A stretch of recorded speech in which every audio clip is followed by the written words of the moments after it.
আপনি যদি কাউকে ভালোবেসে থাকেন, এই 5টি কথা আপনার জন্য খুবই গুরুত্বপূর্ণ। এই 5টি কথা মনোযোগ দিয়ে শুনে যান। 1, প্রিয় মানুষ অবহেলা করলে বুঝে নেবেন আপনি তার কাছে বিরক্তকর হয়ে উঠেছেন। সে আর আপনাকে তার জীবনে চায় না, সুতরাং আপনি বেহায়ের মতো তার জীবনে পড়ে থাকবেন না, কষ্ট আর অবহেলা সহ্য করে।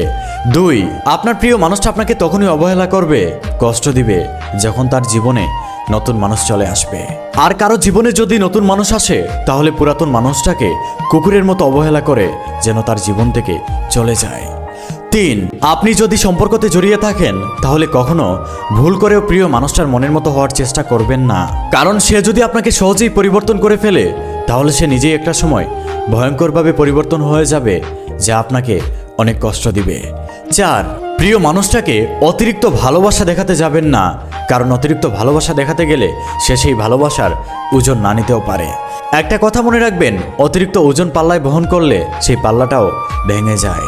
5, সম্পর্ক টিকিয়ে রাখার জন্য কখনো প্রিয় মানুষটার গোলামি করবেন না, নিজের আত্মসম্মান বিসর্জন দিবেন না।